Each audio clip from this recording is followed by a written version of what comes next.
So, with the cosmic conflict model that we're looking at, um, God intended a perfect home, as Rice sort of characterizes Boyd's argument. Uh, the the interference of the demonic powers with the processes of nature has transformed the world from the perfect home God intends it to be into an ominous and threatening environment marked by pain, disease, and death. Uh, and there's an important footnote, bottom of 78, footnote 6. Boyd asserts there is no such thing as natural evil. Nature in its present state, I believe, is not as the Creator created it to be.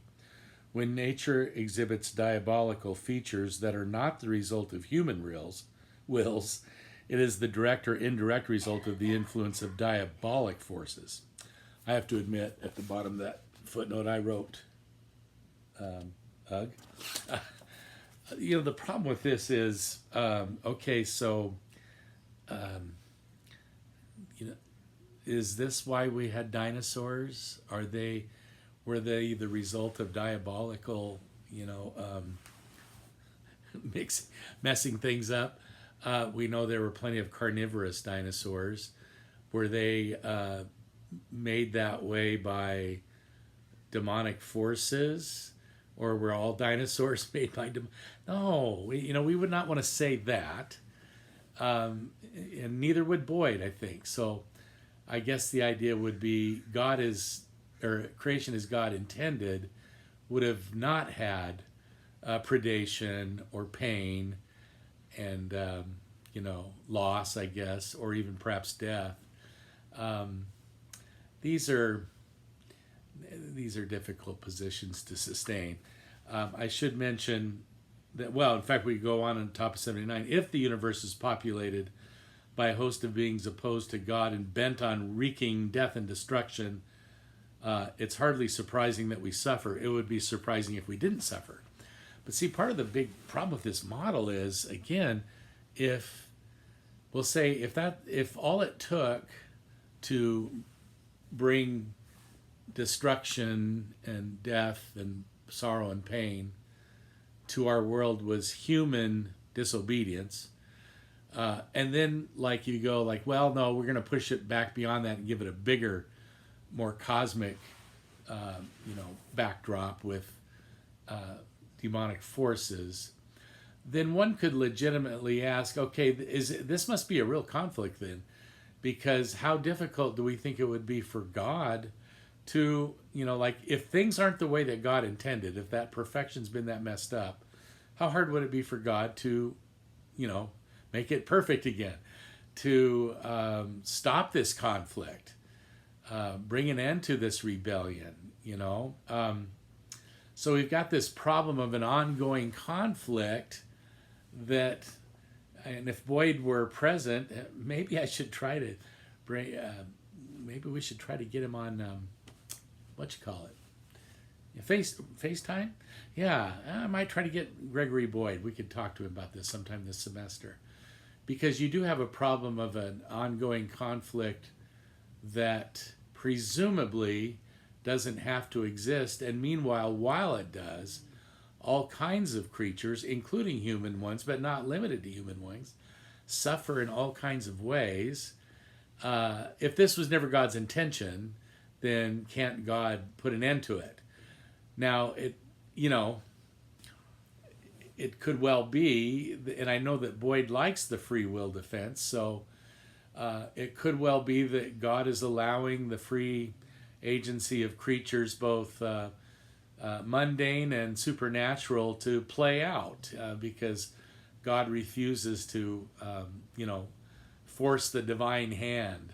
Okay, well, that's okay. I wonder how well, I'll just say I wonder. The other thing I wanted to say about, when Rice said that theologians typically probably don't spend too much time in their involving Satan in their theodicies, is, let's face it, it does have something to do with the Western, modern, and modernistic, Enlightenment influenced intellectual realm of the Western Academy, where there's a good bit of skepticism, we'll say, about, demons and demonic forces and so on. In the West, we think we're figuring all that out. Well, people thought it was a demon, turned out it was epilepsy, and so on and so forth. Or people thought it was the devil, but it was a multiple personality. And of course, that's a different diagnosis. They may not even be mutually exclusive diagnoses, but the modern Western, will put in then now, medical model really hasn't made room or doesn't have room for these kinds of beings, So, well, does it have room for God? Well, not for everybody it doesn't, but I think God's in a different, we'll say a different class, because there we're talking about the one that we confess to be creator of all things, and then it's just a question of what do all those things entail. And Boyd is giving these supernatural powers an awful lot of weight. I wanted to mention that this cosmic conflict model is actually very much right at the heart of Zoroastrianism, religious tradition started by a man whose name was Zoroaster. That's why the movement has that name. He's also called Zarathustra. So if any of you have ever read any of Nietzsche or possibly some of his Thus Spake Zarathustra, the figure in there is in Nietzsche's book is like at least roughly modeled on this ancient prophet who did preach a message of a cosmic conflict. There is a good and benevolent force, Ahura Mazda by name, and there is a malevolent, destructive force called Angra Mainyu, A-N-G-R-A, I think, M-A-I-N-Y-U. Ahura Mazda versus Angra Mainyu. Kind of this big cosmic battle that's pitching, at least on our planet. And for Zoroastrianism, human beings play a very important role in the midst of that conflict. You sort of decide whose side you're going to be on. And of course, Zoroastrians would say they're on the right side and they'd want us all to be on the right side. They probably generally think that well-meaning people of other religious traditions are also on the right side of this battle. But I'm not sure too much about their interreligious attitudes. So that conflict model, though, does have an awful lot of rootage in Zoroastrianism, we believe. That, in turn, because it began in what is now present-day Iran, is thought possibly to have had some influence. It was he lived between 12 and 15 centuries before the time of Jesus. So there is plenty of speculation that the exiled Jewish population that went into Babylon could easily, in fact, could not have missed encountering Zoroastrian ideas. Very likely the Magi, by the way, in the Gospel of Matthew were Zoroastrians. We don't have any hard evidence, but it's pretty likely. But well before that time, Jewish interaction with some Zoroastrian ideas could easily have led to an accentuation, a stronger accent on a Satan figure, as a moving from sort of the loyal opposition of the book of Job, one of the children of God who has this role within the council of the sons of God, to something much more threatening, much larger, where you almost get a dualism between good and evil. Now, as Christians, we are not dualists in that way. We definitely do not think that there's this battle going on in the, what's going to happen in the end. Well, because, oh no, the good is losing. But Zoroastrianism is a part of that. Um, Rice, interestingly, I'm going to watch for time. Rice, very interestingly, does appeal to Ellen G. White, who is a terribly important figure in Seventh-day Adventism.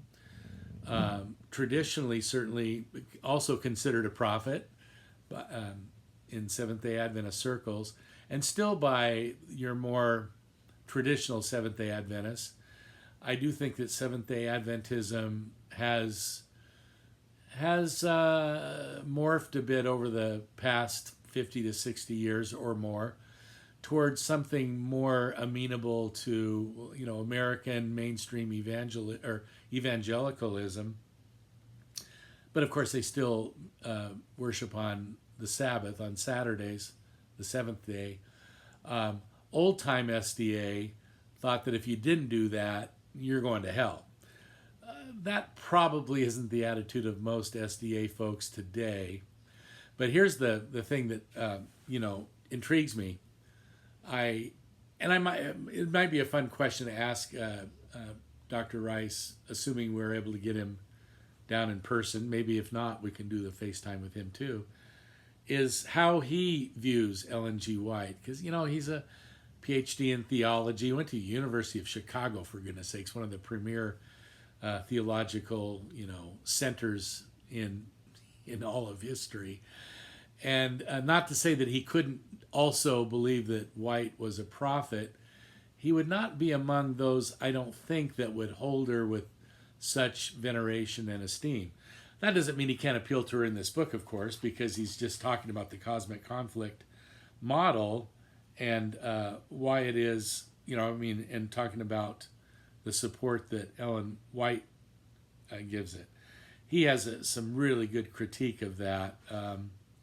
And I really love what he says on pages 85 and 86. But I don't want to belabor all this. That'll be all for this chapter. But I wanted to just kind of talk through some of these ideas. And I hope this helps a little.